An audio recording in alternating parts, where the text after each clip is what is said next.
Hello friends, good afternoon one and all. Here I am Gadekar Sachin Pandit. Today we are discuss on paper number CHA 392. Okay, so today we are start section second chapter 3 analytical HPLC. Okay, so last lecture we are discuss on introduction of HPLC. Okay, in this we are discuss different types of pumps, different types of methods used in HPLC such as adsorption chromatography, types of chromatography, adsorption chromatography, reverse phase chromatography, normal phase chromatography, ion exchange, okay, etc. So many factors we are discuss. Also discuss a difference between a HPLC and HPLTC. Okay, liquid thin layer liquid chromatography and HPLC. Okay, so also we are discuss on different types of detectors, UV visible detector, fluorescence detector and mass detector, etc. So today we are discuss a third chapter such as analytical HPLC. In this chapter we are discuss a different types of analysis. First as qualitative analysis and second is the quantitative analysis. Okay, then peak height and peak area also we are discuss on this lecture. Okay, so first of all we start quantitative analysis. What is the quantitative analysis? Quantitative and qualitative. Okay, so first is the qualitative analysis. Qualitative analysis means what is the sample present. Okay, so quantitatively we are analyze the testing of a substance or mixture to the determine the characteristic of its chemical constituent. Okay, this is the definition of qualitative analysis, the testing of substance or mixture to determine the characteristics of its chemical constituents. Okay, what is the in the sample present. Okay, so the main qualitative analysis is to be answer what is the samples present. Okay, so first graph here, in first graph identification, which types of compounds are present, which peaks are the proper for particular compound. Okay, so example question mark here, what is the compound? Okay, so these we can analyze by qualitatively by using HPLC. So second graph consists using reference as a standard and then compare reference and our analytic chromatogram, then we can analyze what is the samples present in our analytes. Okay, so then these comparatively study using specific or specific detectors we are used for this analysis. Second, there are two situations present in our analysis, such as two situations exist for qualitative analysis in HPLC. First is the sample contents are known. Okay, sample components are known, and second, sample is complete unknown. There are two different situations. First situation is the known component and second is the unknown component. At that time we use a first situation, injecting standard of the pure compound assign the peak in the chromatograph based on retention time of the standard. Okay, having the selective detectors use as a fluorescent detectors we use as assign the identification of producing spectra can be assist the peak assignment in known sample. Okay, the first situation, sample contains known, at that time we use a retention time of the standard compound, and identification by using a fluorescence detector with assign it identification for producing spectra can assist the peak assignment. Okay, so second situation, in second situation sample is completely unknown, then we use a second types of situation such as employ the detector that can be used aid to identification of such as mass spectrometers. Mass spectrometers are held to the molecular weight, determine the molecular weight of unknown sample. Then it may be also necessary to collect the elutant for characterization by using infrared or nuclear magnetic resonance spectroscopy. Okay, infrared spectroscopy absorbs the light radiation as a particular compound and detect its uh, uh, com components, and nuclear magnetic resonance spectroscopy helps to the structure assign the particular components. Second slide, peak identification and assignment. Okay, so actual, what is the peaks we can assign in the our sample? Inject standard situation such as uh, inject standard solution under the identical analytes conditions by comparing the retention factor such as K and response of peak in the chromatogram of the standard solution with the sample. Okay, peak identification is the must by using retention factor and response of the peak in chromatogram of the standard solution with the sample. Okay, so concentration of the standard solution is matched to the sample solution as closely as possible. Okay, these avoid the peak misassignment due to peak shape also effect. Okay, so in first, what is the peak? Okay, so these peak can we can identify by using a reference material like this. Second peak with a standard solution peak. Okay, these peak assignment using a reference standard peak, and these compared with the our sample solution. Okay, and then the peak identification takes place.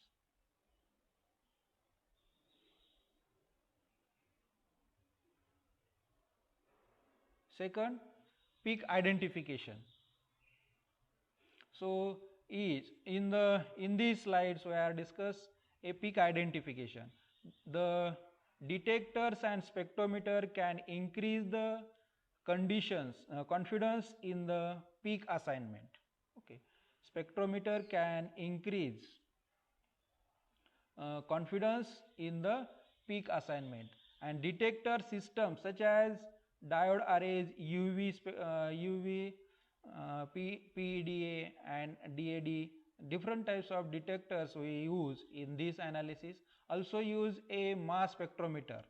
Okay, so these are able to record the spectra for each peak within the sample chromatogram.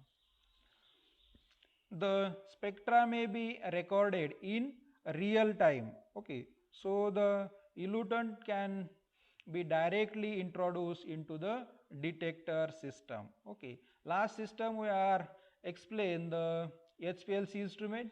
Okay, then our analytical column transfer the elute, and these elute directly introduced into the detector, and these detector there are different types, and these detectors able to record the spectra for each peak within the sample chromatogram. Okay, this is the chromatogram of photodiode arrays detectors 3D data. Okay, so here absorbance, wavelength and time also detect. Okay, so this is the chromatogram of photodiode arrays detector.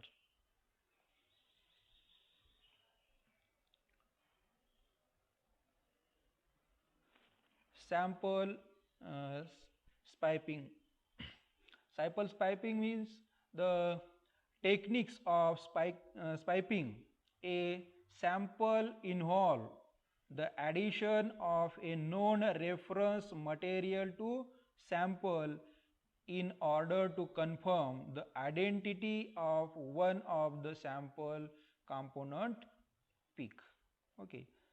Sample spiping means the technique of spiping is the sample involves the addition of a known reference material to sample in order to confirm the identity of one of the sample component peak. So this is the sample in solution. There are two different situations. First is the positive identification and second is negative identification or no identification by using compare with reference sample. Okay, in this case, first case, one of the peak is the sample is suspected to the insulin samples contain.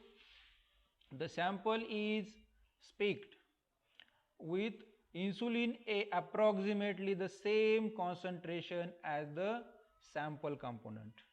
Okay, so if any of the peak within the chromatogram gets larger than that, the may be insulin, or the smaller it is may possibility of the presence of insulin.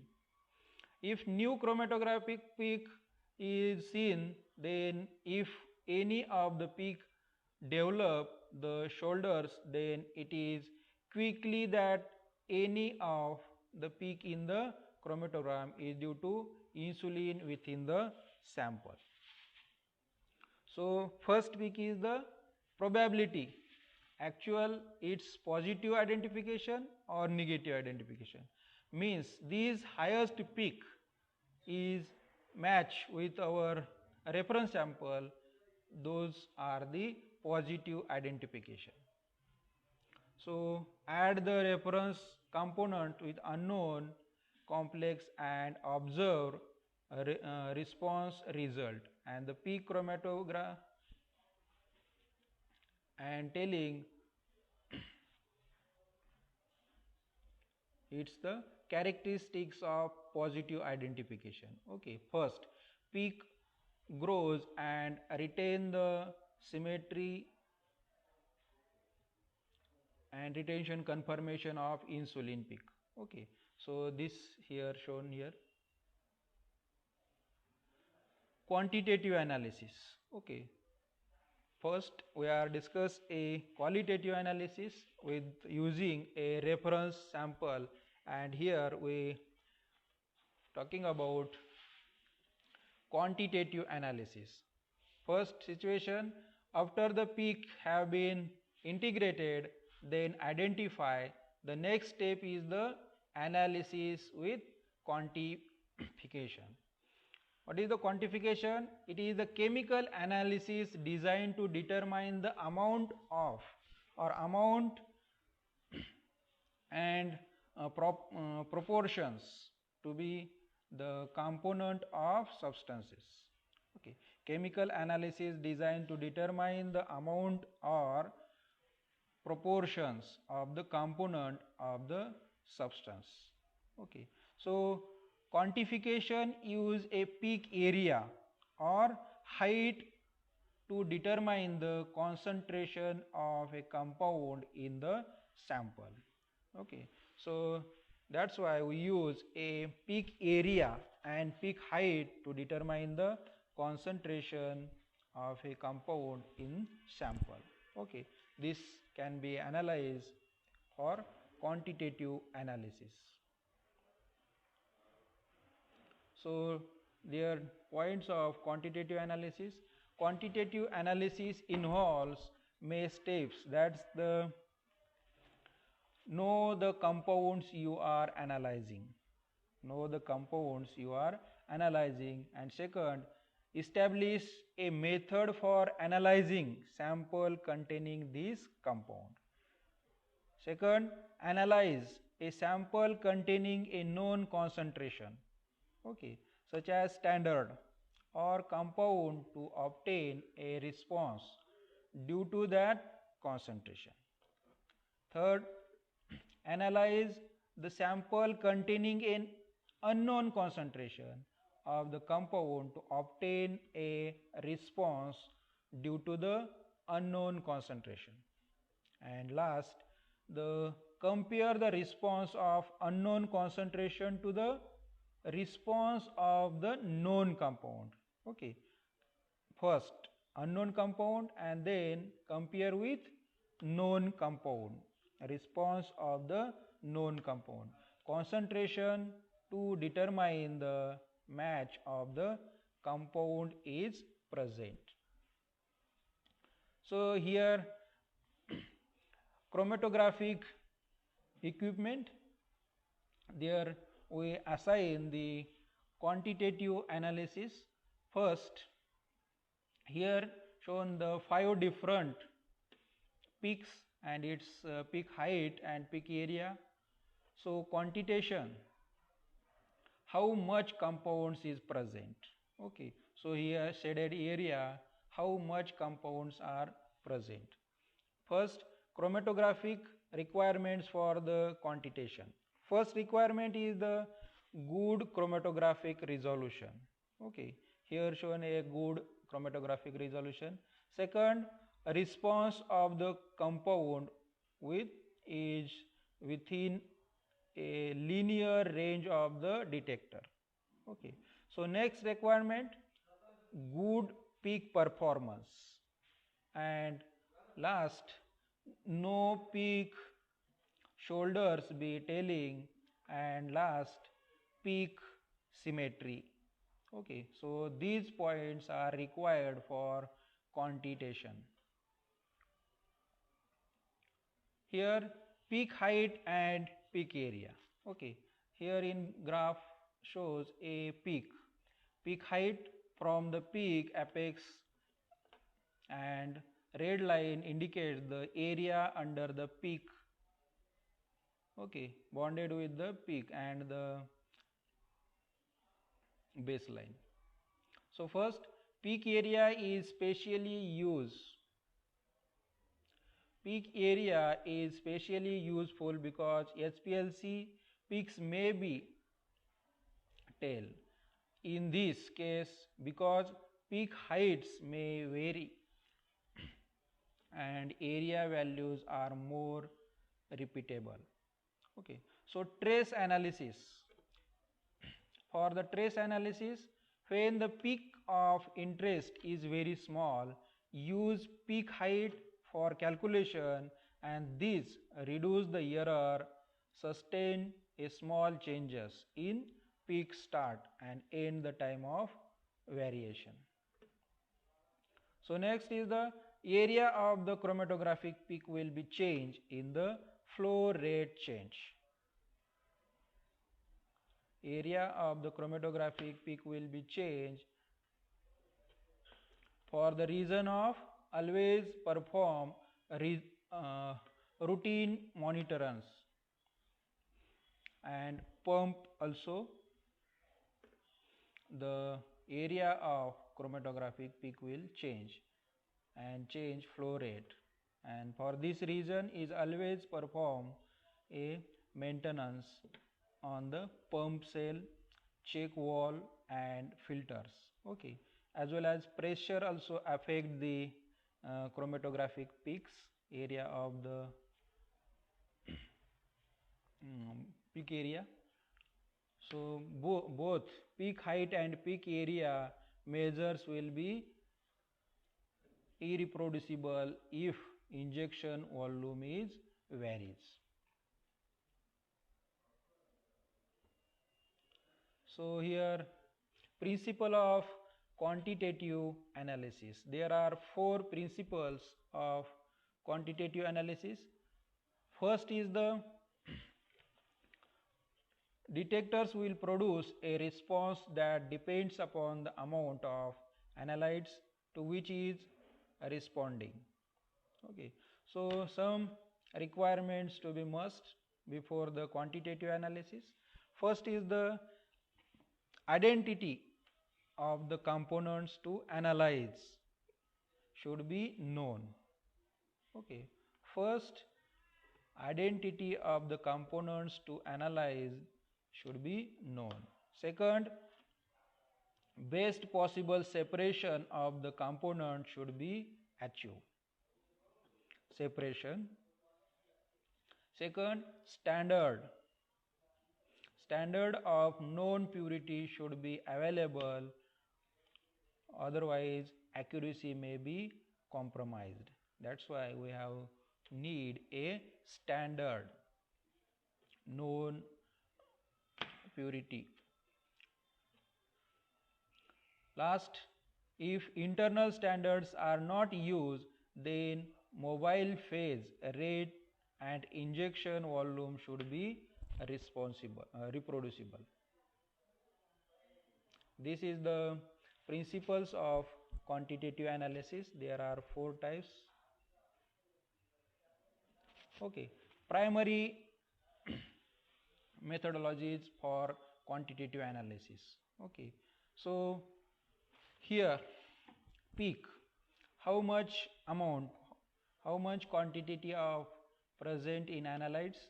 The primary methodologies for quantitative analysis: first, area under height percent, then external standard calibration, third, internal standard calibration, and fourth is the standard addition, and fifth is the normalized percentage. Okay, these 5 factors are the primary methodologies for quantitative analysis: area under height percent, external standard calibration, internal standard calibration. It depends on our choice, internal or external standard calibration, and standard addition of the sample, and then normalize percent.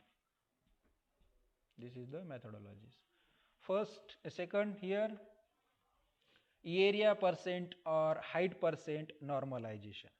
Okay, normalization, first is the area percent and second is the height percent normalization. Area percent calculation report the area of each peak in chromatogram as a percentage of total area of all peak. And height percent, it's report the height of each peak in the run as a percentage of total height of all peak in a run. Okay, so here one example for calculating the area percent and height percent. Okay, so here third peak, its peak area is 5144 and area percent 17.3. Okay, so area peak, we can calculate the peak area under the total peak area, total such as first, second, third, fourth. Third divided by first peak area plus second peak area, third peak area, fourth peak area into 100, and its percentage area is near about 17.3%.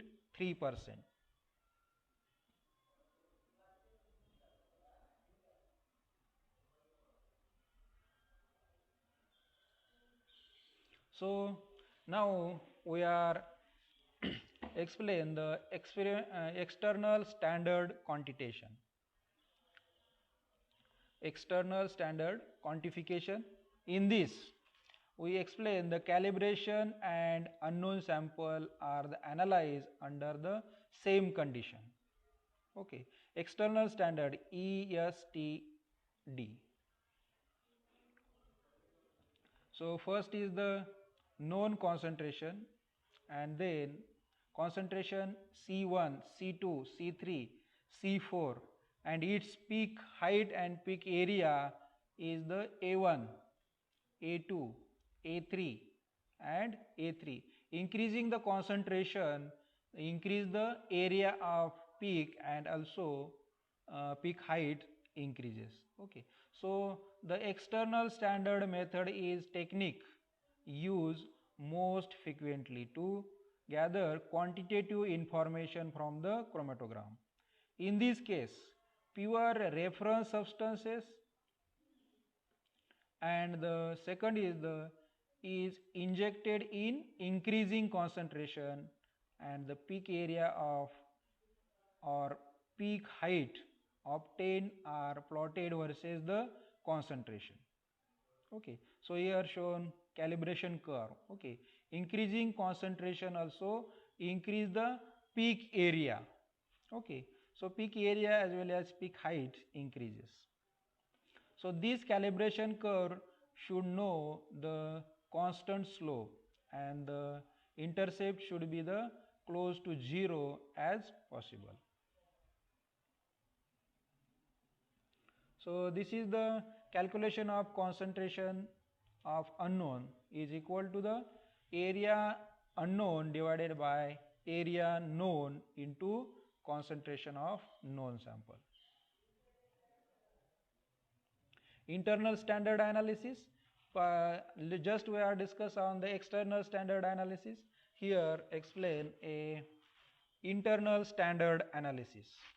Okay, in this defined amount of a choose compound as a internal standard and then add to the sample, so that two peaks, that is the internal and second is the component of interest. Okay, so this we have to need a internal standard must fulfill the several requirements. Okay, first requirement, internal standards may be in internal standard. Using internal standards, some requirements are necessary. First requirement is it must not already be present in sample. First requirement of internal standard is it must not already be present in sample or similar like the sample. Okay, it should be elute close to the peak of interest, and the two peak size should not be different too much. Okay, these are the second requirement. And third requirement, if possible, peak should not be overlap. Peak should not be overlap, and no chemical interaction of the internal standard. Other samples component should be occur. Okay, means chemical reaction not occurs in internal standard and our interested compound. Okay, our analytes. And fourth requirement is the internal standard must also be good storage and stability, as well as available in high purity in form. So this is the formula of concentration calculation, the concentration of unknown. Area of interest standard divided by area interest standard unknown into area of unknown divided by area of known. So calibration curve, here shown a calibration curve, graphically representation of the amount of response data for the single analytes obtained from one or more calibration, first, second, third. Okay, and graphically shown here first, second, third. Curve is usually constructed by injecting a calibration is standard and solution of known concentration and measuring the peak area is obtained. Okay, pink color, yellow, pink, brown, first, second and third component shown here.